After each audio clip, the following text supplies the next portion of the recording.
Cerita yang lain, orang yang dibela sama Allah Subhanahu wa taala itu Aisyah, istri Nabi sallallahu alaihi wasallam, yang dijuluki dengan dua panggilan Aisyah. Yang satu panggilannya Humairah. Apa arti Humairah?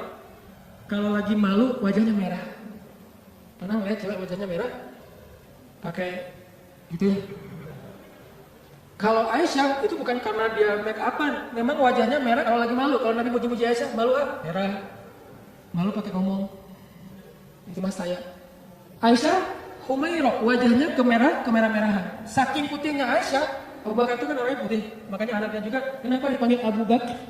Padahal bukan nama aslinya, itu apa? Aka lah ya. S non S gitu. Aka Abu Bakar. Kenapa dipanggil Abu Bakar? Abu Bakar itu artinya bapak yang punya anak perawan yang cantik-cantik. Aisyah, Asma, itu cantik-cantik semua tuh. Makanya bapaknya dipanggil Abu Bakar. Kita yang belum nikah, yang udah nikah, kalau punya anak cewek 2 orang, maka dia bisa dipanggil Abu Bakar. Walaupun namanya bisa aja Asep, bisa aja siapa gitu, tapi bisa dipanggil Abu Bakar. Kenapa punya anak perawan cantik, solehah. Humairah. Nama lainnya, Nabi juga senang manggil Aisyah itu dengan panggilan Aish. Disingkat Aisyah jadi Aish. Dalam bahasa Sunda jadi Eis. Itu benar. Pasti orang Sunda manggil Eis itu asal muasalnya dari panggilan Aisyah. Karena kita nggak bisa susah ngucapin A, dari Aish jadi Eis. Nanti orang Sunda juga ada hubungannya dengan para ulama. Eis. Jadi yang manggil istrinya walaupun nama istrinya mungkin siapa gitu ya, manggil aja Eis. Kok Eis sih? Aisyah gitu. Aish. Panggilan sayang Nabi ini. Saking cantiknya Aisyah, banyak yang sebetulnya baper ketika Nabi nikah sama Aisyah. Patah hati cowok-cowok Madinah. Oh, apaan sih Nabi nikah sama Aisyah? Ramai aja tuh. Ketika Nabi nikah sama Aisyah. Suatu hari, Nabi itu lagi jalan, lagi touring gitu sama sahabat-sahabat. Bahasa dulu mah berangkat berjihad ya. Cuman sebutlah touring. Karena Nabi sambil berjihad juga, sambil touring, sambil main. Nah, Nabi itu kan kalau berangkat touring bawa istri ya. Jadi kalau yang berangkat touring gak bawa istri, kurang ikut sunnah menurut saya. Touring memotoran bawa istri. Tadi jangan bawa jas hujan. Dia kalau hujan, nggak pakai baju. Nah, Nabi lagi touring nih dengan para sahabat sekitar 1000 motor lah ya, bermerek kontak. Jalan touring sama para sahabat, di tengah jalan mampir di rest area. Kan panjang perjalanannya, ada rest area ini kayaknya rest area-nya bagus, masjidnya gede gitu ya, ada KFC segala macam lah, bisa makan di situ, ada apa tempat ngopi. Mampir tuh di rest area. Pas lagi mampir di rest area, Aisyah kan dia naik kendaraan yang tertutup, onta di atasnya ada kayak tandu gitu ditutup, khusus buat cewek biar nggak kepanasan. Kalau yang cowoknya naik onta yang terbuka. Kalau bahasa kita sekarang tuh mobil lah ya, Aisyah naik mobil, suaminya naik motor. Yang nyetir siapa ya? Dan cara ini ada gimmick dikit tapi penting ya, bekal buat teman-teman nanti kalau udah nikah. Nabi itu romantis banget sama istrinya. Kalau lagi touring gitu, istrinya pengen naik ke atas onta, maka Nabi akan jadikan lututnya sebagai tangga buat istrinya naik ke atas onta. Kan onta itu tinggi tuh, udah duduk juga masih jangkung tinggi gitu kan, maka Nabi akan jongkok.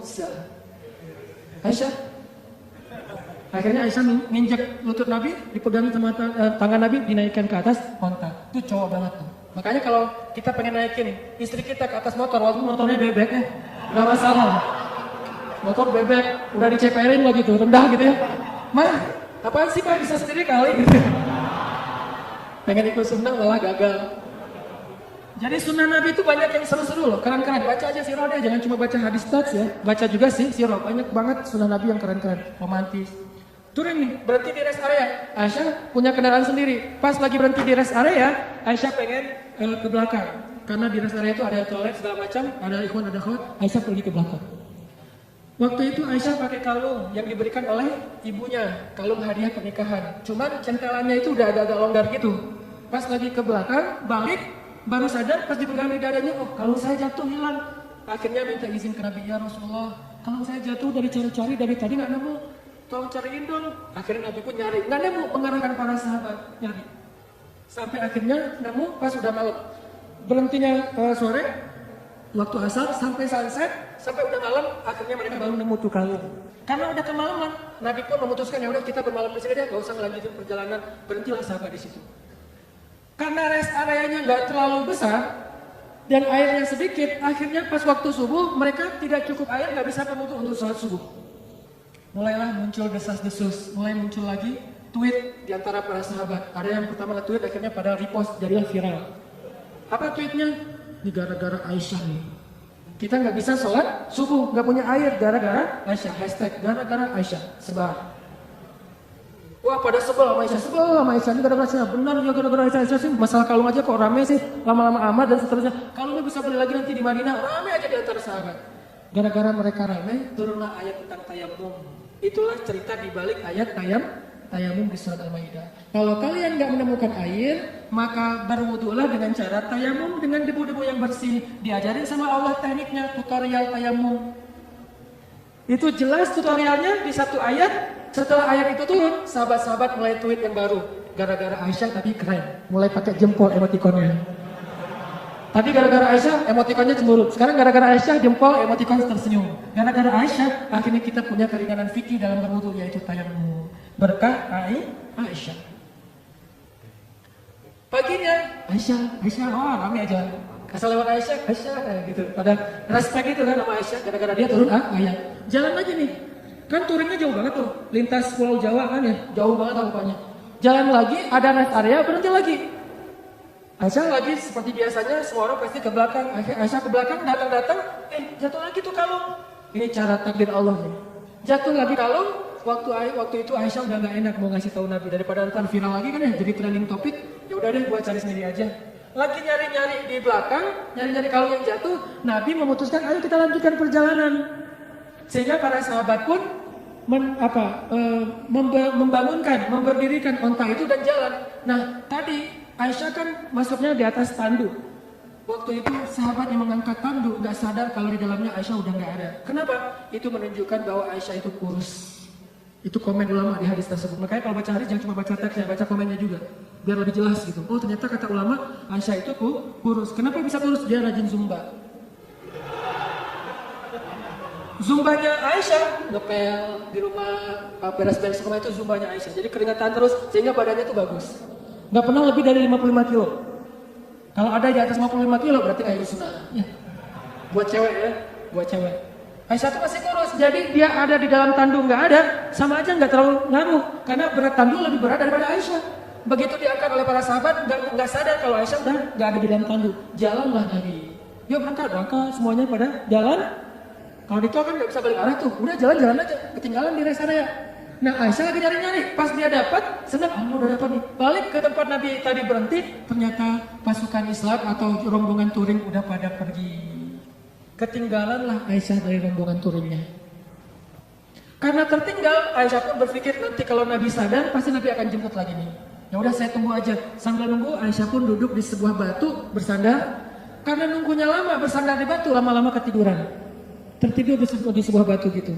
Nabi kalau ngelakuin touring biasanya menempatkan seorang sahabat sebagai penyisir jalan di belakang. Takutnya ada barang ketinggalan, orang ketinggalan kayak gitu. Namanya Sofwan bin Mu'attal. Sofwan ini jomblo terkeren di Madinah. Anak Madinah yang keren, masih jomblo pula. Dan biasanya cewek-cewek kalau Sofwan lewat, Sofwan gitu. Sofwan itu terkenal lah, paling keren. Kalau di Mekah yang keren kayak Sofwan itu Mus'ab bin Umair. Yang parfumnya nggak ada duanya di Mekah, cuma ada satu. Sehingga kalau Mus'ab lewat di sebuah gang, cewek-cewek langsung sadar, Mus'ab baru lewat, kenapa? Gua cium harumnya parfum Mus'ab. Kalau Mus'ab nyuci pakaiannya, maka orang berlomba-lomba pengen ngambil pakaian itu untuk cuci bareng dengan pakaian dia supaya parfumnya pindah. Saking kerennya parfum. Memang parfum gimana? Harga 100 mili ya, 100 mili yang kecil 20 juta. Karena saya pernah pas lagi umroh nyari-nyari parfum kayak gitu tuh di Bin Daud, di Hilton, di depan Masjidil Haram. Pas saya masuk, ditanya sama yang penjaganya, dari mana Indonesia? Udah nggak usah masuk deh. Kenapa? Indonesia bakhil katanya. Kalau Malaysia boleh masuk, kalau Indonesia nggak boleh, ini penghinaan nih kata saya nih. Masa orang Malaysia boleh masuk? Soalnya orang Malaysia kalau masuk beli. Kalau kita cuma window shopping gitu kan. Udah pergi. Saya tanya, karena saya bisa bahasa Arab capruk. Anak uhibbu supermil lah pokoknya ya. Capruk aja sering banyakin ain aja pokoknya biar Arab gitu ya. Akhirnya dia nggak ngerti, udah masuk aja lah. Karena nggak ngerti ya daripada rame. Masuk melihat parfum 1 mili ya, 100 mili yang kecil gitu. Harganya 20 juta. Pas saya lihat langsung gantungan. 20 juta. Berarti sekali pakai 100 ribu. Ditolak sekali 100.000, 2 kali 200.000, sehari 500.000 pakai parfum doang. Itu Mus'ab bin Umair. Sofwan gitu juga tuh, anak Madinah yang bisa dibilang cowok kece-nya Madinah lah. Lagi nyisir, pas sampai di rest area ngelihat ada cewek lagi tidur di atas batu, bukan tidur lebih tepatnya bersandar di batu ketiduran. Pas Sofwan mendekat, melihat wajahnya, ternyata itu Aisyah. Langsung Sofwan berta'awuz, a'udzubillahi minasyaitonirrajim. Terus Sofwan mengatakan taraju, innalillah wa inna ilaihi raji'un. Taraju yang di Tasik Garut itu dari bahasa Arab. Taraju. Apa arti taraju?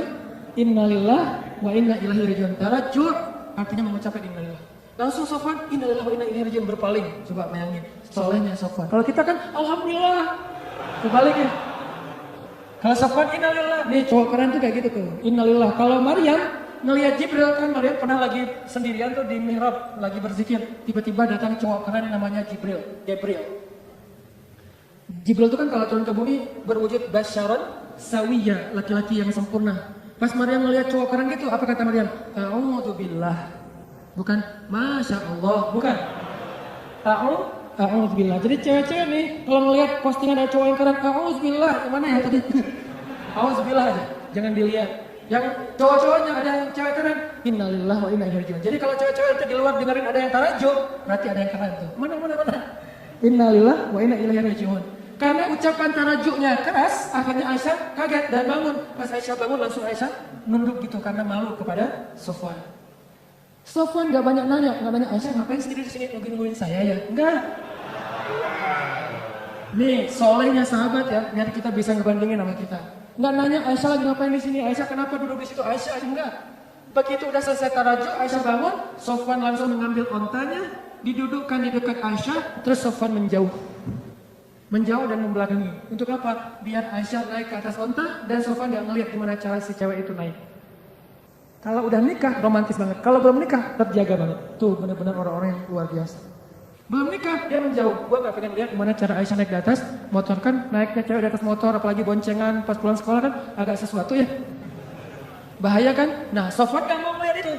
Cara cewek naik, walaupun Aisyah itu sangat terjaga auratnya, tapi masih Sofwan menjaga hatinya. Gak mau lihat Melihat ke sana, tapi sebelah sana ada cermin, jadi bisa tembus. Gak ngeliat. Kalau di mall kan suka gitu ya, buang muka gitu ke arah cermin, biasanya bisa ngeliat dari sebelah sana. Bukan pengalaman ya.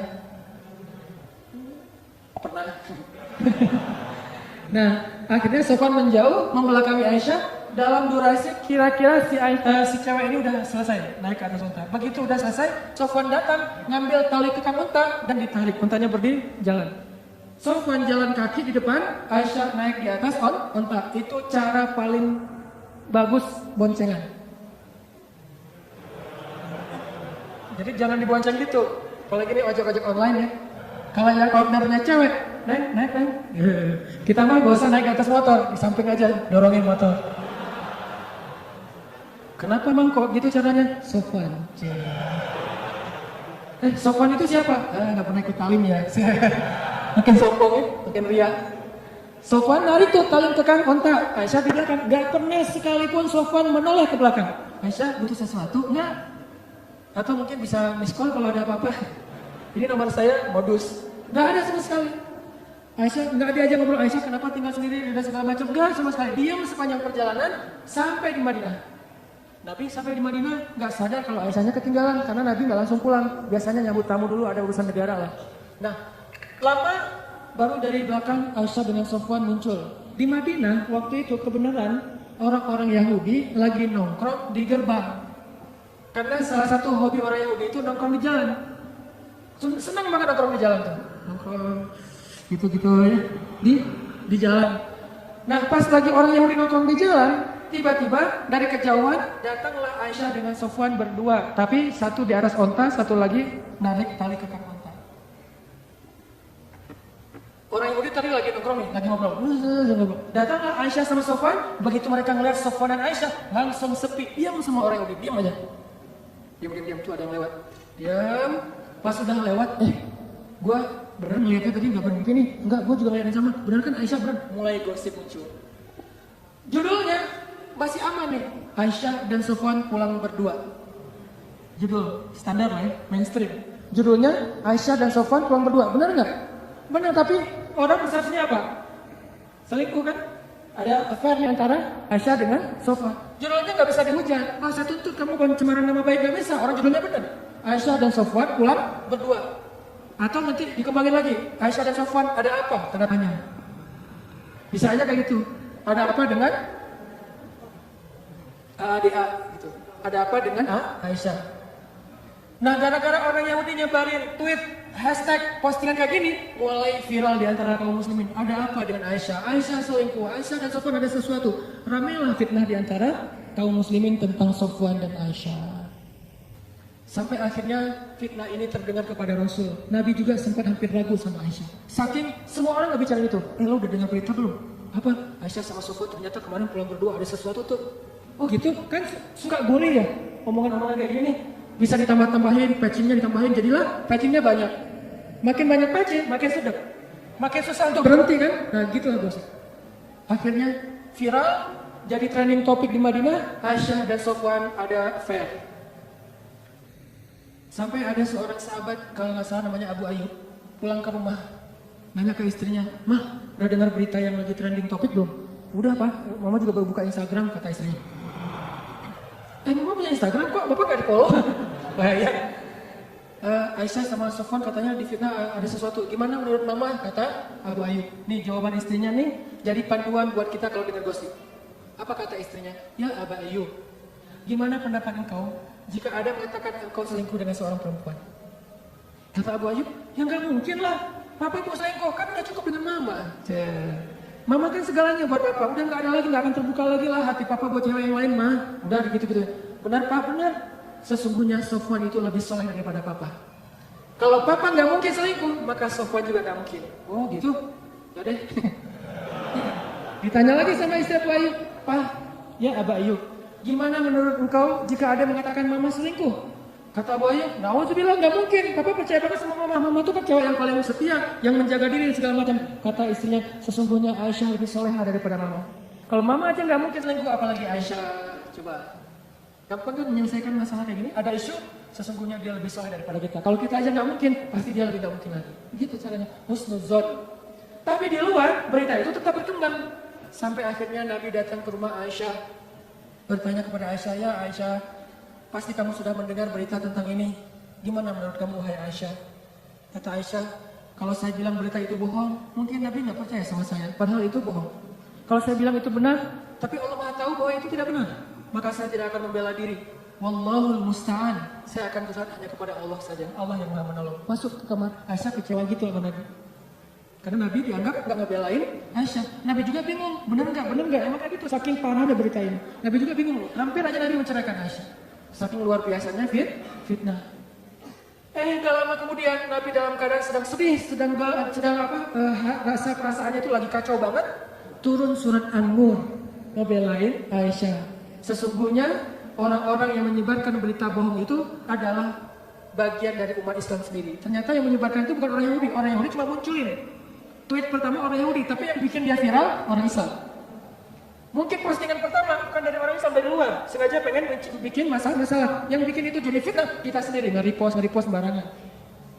Mungkin nggak ada masalah sebetulnya, kita aja yang membentur-benturkan. Sesungguhnya yang membawa berita bohong itu adalah orang Islam sendiri. Maka katakan kepada mereka, jika kalian tidak bertobat, sesungguhnya itu zalim yang paling besar. Janganlah kalian meringankan ucapan kalian, meremehkan, sesungguhnya di sisi Allah itu dosa besar, dan seterusnya. Satu halaman penuh ayat turun untuk ngebelain Aisyah. Bayangin, satu halaman di surat An-Nur khusus tentang Aisyah. Akhirnya Nabi pas dapat ayat ini, ngumpulin para sahabat, ayo kumpul. Nabi pun membacakan ayat itu, para sahabat bertakbir, Allahu Akbar. Ternyata sudah turun tabayyun dari langit, bukan dari bumi. Klarifikasinya, yang membersihkan nama baik Aisyah dan Sofwan, Allah Subhanahu wa Ta'ala, langsung dari Allah. Sehingga akhirnya Nabi pun datang ke rumah Aisyah, nyari, "Ya Abu Bakar, sudah turun ayat. Mana Aisyah? Aisyah disuruh keluar oleh Abu Bakar. Ketika Aisyah sudah keluar, Rasulullah mengatakan, "Ya Aisyah, berbahagialah, Allah sudah turunkan ayat yang membela kamu, bahwa sesungguhnya itu semuanya berita bohong." Aisyah pun masuk lagi ke kamar dalam keadaan ngambek. Abu Bakar masuk ke dalam, Aisyah, kenapa masih ngambek sama Rasulullah? Udah ucapin terima kasih sama Nabi. Kata Aisyah, enak aja, ngapain saya minta terima kasih ke Rasulullah? Kan yang biasa Allah. Udah biar aja orang itu. Kata Aisyah, coba. Apakah Rasulullah marah? Enggak. Kata Abu Bakar, ya Rasulullah, Aisyah lagi ngambek, gak mau ketemu. Ya udah gak apa-apa. Memang Aisyah pantas untuk melakukannya. Nabi pun pergi. Biarkan Aisyah menyelesaikan mereka free dulu perasaannya. Selang beberapa hari Nabi datang lagi, udah normal lagi. Orang dibela sama Allah sampai turun ayat 1 halaman. Kok bisa kayak gitu? Apa rahasianya? Jangan lupa subscribe, like, komen, dan share.